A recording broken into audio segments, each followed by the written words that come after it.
দুর্গাপুজো বাংলার সমাজ জীবনের শ্রেষ্ঠ উৎসব, কোনো সন্দেহের ব্যাপার নেই।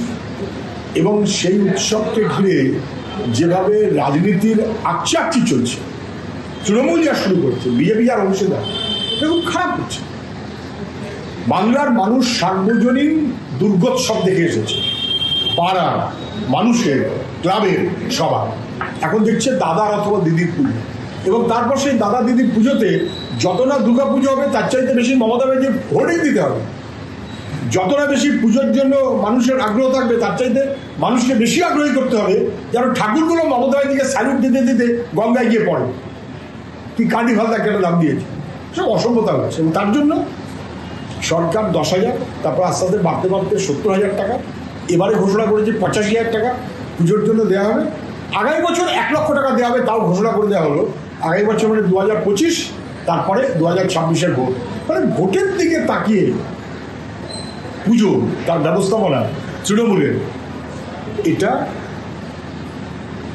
মনের বিশ্বাসের ভিত্তিতে নয়, রাজনীতির লাভ অলাভের ভিত্তিতে তৃণমূল আর বিজেপির সাথে খুব খারাপ হচ্ছে।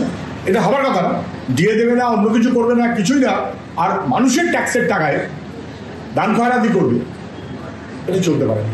নমস্কার, এই দঞ্জন ইউটিউব চ্যানেলে আপনাদের স্বাগত। বলি, দুর্গাপুজো তো আমরা ছোটবেলা থেকে দেখে এসেছি। দুর্গাপুজো মানে কি ছিল? দুর্গাপুজো মানে ছিল হচ্ছে বাড়ি বাড়ি গিয়ে চাঁদা কালেকশন, বিজ্ঞাপন জোগাড়।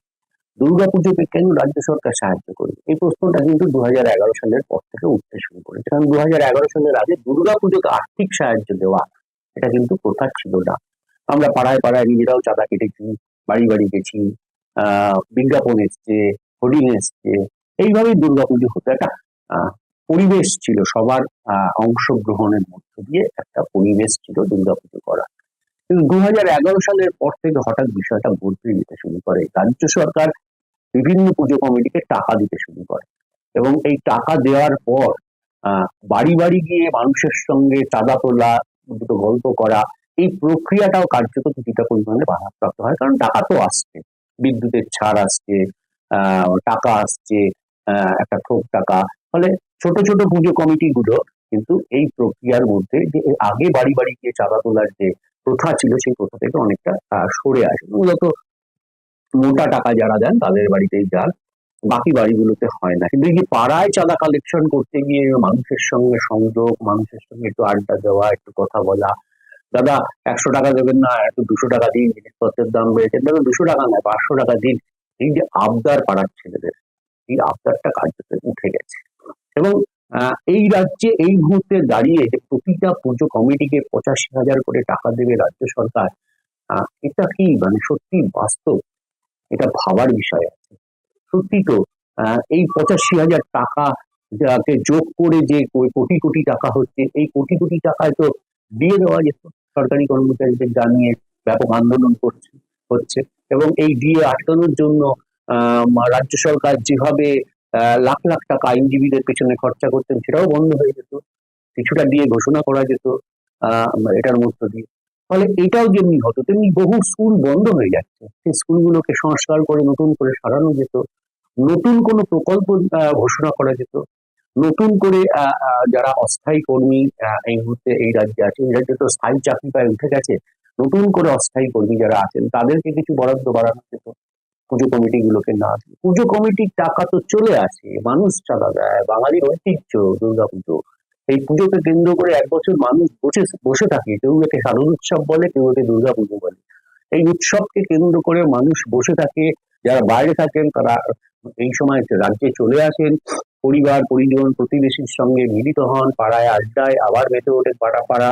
এই যে চেহারা, এই যে কালচার, এ তো চলে আসছে, মানে বছরের পর বছর ধরে, স্বাধীনতার পর থেকে চলে আসছে। টাকা দিয়ে পুষ্ট করার কি দরকার? পরের টাকা, আমাদের টাকা, এটা দিয়ে পুষ্ট করার কি দরকার? যে চাঁদা তোলার প্রক্রিয়ার মধ্যে দিয়ে যেগুলো হয়, বড় পুজো তো প্রচুর পরিমাণে বিজ্ঞাপন পায়, তাদের আবার টাকা কেন? মানে শোনা যায় যে একটা পুজো, বড় পুজো নাকি এবারের পুজোর কন্ট্রাক্ট হয়ে যায় গত বছর পুজো শেষ হওয়ার সঙ্গে সঙ্গে। কত টাকা আসবে, কোন কোন স্পন্সর আসবে, কোন কোন স্পন্সর কি কি স্পন্সর করবে, কোন কোন বিজ্ঞাপন আসবে, বিজ্ঞাপনগুলো কোন কোন জায়গায় লাগানো হবে, কটা গেট হবে, এগুলো সবটা বিভিন্ন কোম্পানি স্পন্সর করে দেয়, যাতে পরের বছর পুজোতে এই ফলে টাকা তো তাদের কাছে থাকবে। নতুন করে 85,000 টাকা করে দেওয়ার এর অর্থ কি? তার বদলে কি ভালো হতো না যে মানুষের জন্য কিছু কাজ করা, ডিএতে টাকা দেওয়া, শিক্ষায় টাকা দেওয়া? শিক্ষায় তো অস্থায়ী কর্মচারীতে ভর্তি হয়ে গেছে, এসএসসি নিয়োগ নেই, মামলা মোকদ্দমায় বন্ধ। 2011 পর থেকে একবারই নিয়োগ হয়েছিল, তাও মামলা মোকদ্দমায় বন্ধ দুর্নীতির দায়। কিন্তু এই যে আরো আরো যে কাজ আছে রাজ্যের, সেই কাজে তো এই টাকাগুলো কয়েক কোটি টাকা এই কাজে ব্যবহার করা যেত। কিন্তু জানি না কেন সবটাই কি রাজনীতির খেলা, নাকি এই ক্লাবগুলো 2026-এ ভোটের কাজে আসবে শাসক দলের এই কথা ভেবে এইভাবে সাহায্য করা? এটা কতটা যুক্তিযুক্ত বাংলার মানুষ নিশ্চয়ই ভেবে দেখবেন।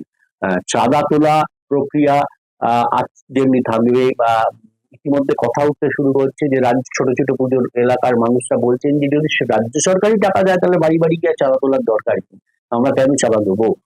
এই চাঁদা দিয়ে তো লাভ কিছু নেই। পুজোটা তো হয়ে গেছে কুক্ষিগত কিছু মানুষের জন্য, আগে যেমন সবার পুজো ছিল, সবার ইনভলভমেন্ট ছিল, যে টাকা জোগাড় করতে হবে, সেই ইনভলভমেন্টটা তো আর এখন আর নেই। ফলে কেন আমরা অর্থ সাহায্য করবো, চাঁদা দেবো? ফলে পুজোটা একটা বিচ্ছিন্ন কিছু মানুষের, কিছু একটা রাজনৈতিক দলের জায়গা হয়ে যাচ্ছে। শারদ উৎসব তো তা নয়, শারদ উৎসব তো সবার জন্য। ফলে শারদ উৎসবের যে থিম, সেই থিমটা বোধহয় বাংলা সংস্কৃতি থেকে বিদায় নিচ্ছে রাজ্য সরকারের এই ভূমিকার জন্য। নিশ্চয়ই রাজ্য সরকার বিষয়টা বিবেচনা করবেন। পাড়ার মানুষ যারা আছেন বিভিন্ন পাড়ায়, তারাও নিশ্চয়ই বিষয়টা দেখবেন যে কেন সরকার সাহায্য করছে এইভাবে। সবটাই কি ভোটের রাজনীতি? সবটাই কি ধর্মীয় উন্মাদনা? এই সমস্ত প্রশ্ন কিন্তু গুলো আসছে যে একটা পুজোকে সরকার সাহায্য করে বিপুল পরিমাণে টাকা দিয়ে সরকার ভোট কিনতে চাইছেন। কারণ পুজো মণ্ডপ গুলো শাসক দলের প্রচারে ভরে যাচ্ছে যেখানে যেখানে টাকা পাচ্ছে। ফলে স্বাভাবিকভাবেই এটা ভোটের পুজো হচ্ছে, না প্রকৃতপক্ষে শারদ উৎসব হচ্ছে, এই প্রশ্নটা কিন্তু থেকে যাচ্ছে।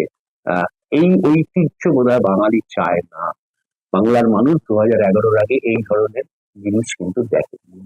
বাংলার মানুষ সরকারের পয়সা দিয়ে দুর্গাপুজোর ঐতিহ্যকে বিক্রি করে দেওয়ার পক্ষে বোধহয় নয়। ভবিষ্যৎ বলবে কি হবে কি হবে না। কিন্তু এটা বলা যায় যে মানুষের যে ইনভলভমেন্ট ছিল আগে, পাড়ার পুজো, আমার পুজো, এইটা কিন্তু ধীরে ধীরে সরকারের এই আর্থিক প্যাকেজের ফলে পুজো কমিটিগুলোকে তা কিন্তু বিদায় দিচ্ছে, এটা বলা যেতে পারে।